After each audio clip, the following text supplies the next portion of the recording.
अस्सलाम वालेकुम जी, कैसे मेरा कैसे होंगे।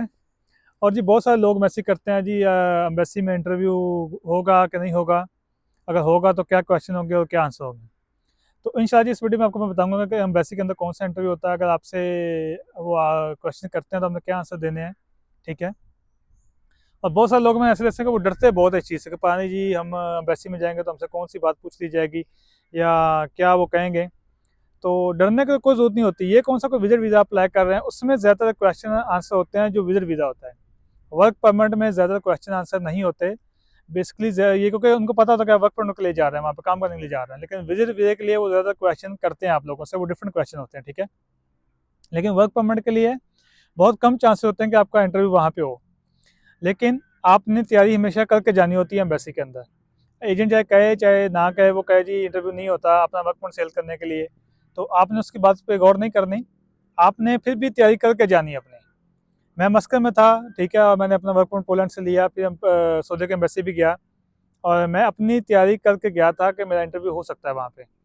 जो क्वेश्चन है और जो आंसर होते हैं वो आपका वर्क परमिट आने के बाद होते हैं।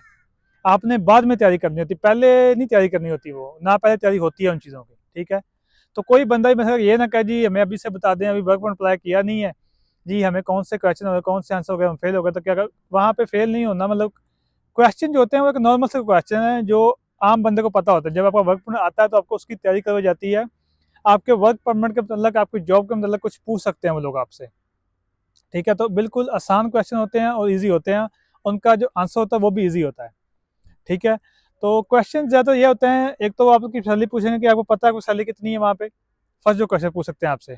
ठीक है। आपने जलोटी में बता दें कि मेरी इतनी सैलरी जलोटी है। ठीक है। वो आपके वर्क परमिट के ऊपर लिखी होती है। तो इसीलिए मैं कहता हूँ तैयारी जो है वो वर्क परमिट आने के बाद आपने कर रही है इन चीज़ों की, पहले नहीं। पहले हो भी सकती है, आपको क्या पता आपकी सैलरी कितनी लगी वहाँ पे। ठीक है।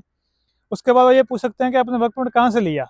ठीक है। तो आपने कहना जी मैंने वर्क परमिट ऑनलाइन लिया, डायरेक्ट कंपनी से लिया, किसी भी थर्ड पार्टी या एजेंट का या एजेंसी का नाम आपने बिल्कुल भी नहीं लेना। जो लोग कहते हैं ना हमारी फैक्ट्री है, मतलब जी पोलैंड के अंदर और एजेंसी है, कह रही कि हम हमारे पार्टनर हैं ये वो, इन किसी भी बंदे का आपने एम्बेसी में नाम नहीं लेना होता। ठीक है। अम्बेसी में यही चीज़ शो करवानी होती है आपने कि आपने वर्क परमिट डायरेक्ट लिया पोलैंड से, कंपनी से। इसमें कोई भी मिडिल मैन आदमी शामिल नहीं है। ठीक है। तो आपने ये कहना होता है कि मैंने ऑनलाइन अप्लाई किया था और मैंने कंपनी से डायरेक्ट वर्क परमिट लिया। फिर वो पूछेंगे जी आपकी कम्यूटेशन कहाँ पे, आप कहाँ पे जाकर रहेंगे पोलैंड के अंदर, क्या आपको इस बात का पता है। तो आपने कहा जी हमें पता है। जो कम्यूटेशन लेटर होता है उसके ऊपर कम्यूटेशन की पिक्चर्स भी होती हैं, उनके ऊपर एड्रेस भी होता है, हर एक चीज़ मैंशन होती है उसके ऊपर। ठीक है। तो इसीलिए आपने वक्त आने के बाद इन चीज़ों की तैयारी करनी होती है। तो आपने जो एड्रेस लिखा होता है आपके वर्क परमिट के ऊपर, जो डॉक्यूमेंट साथ में आते हैं, वो अपने एड्रेस याद कर लेना है और उनको वो एड्रेस बता देना है। ठीक है। आपकी सैलरी कितनी है ये पूछ लिया, आप ने वर्क परमिट कैसे लिया उन्होंने ये भी पूछ लिया, आपने जवाब इस चीज़ का दे दिया। फिर वो पूछेंगे कि आपको रहेगा क्या, वो भी मैं जवाब दे दिया। ठीक है। तो यही बस चीज़ें होती हैं जो आप उनसे पूछनी होती हैं।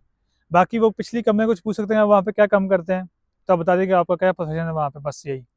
तो ये है एक सिंपल से क्वेश्चन और आंसर होते हैं। ठीक है। जो उन्हें पूछने होते हैं।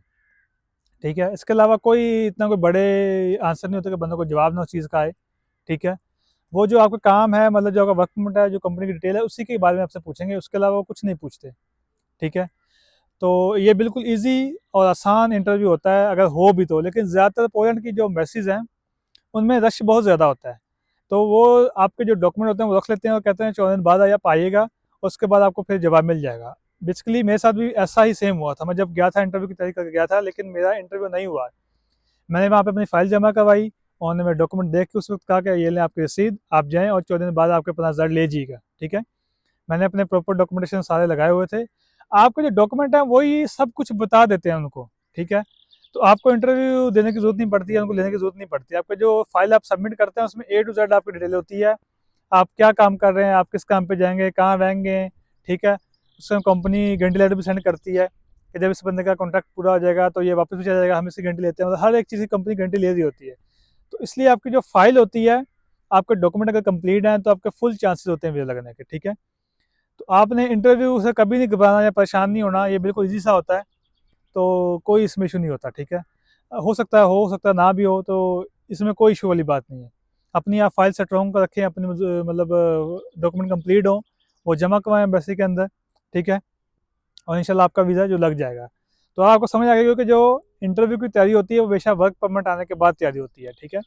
या आपकी जब अपॉइंटमेंट आ जाए उसके बाद 10 दिन का टाइम होता है, आप तब भी अपनी तैयारी ये कर सकते हैं। तो बिल्कुल ईजी टास्क है, इसमें कोई इशू वाली बात नहीं है।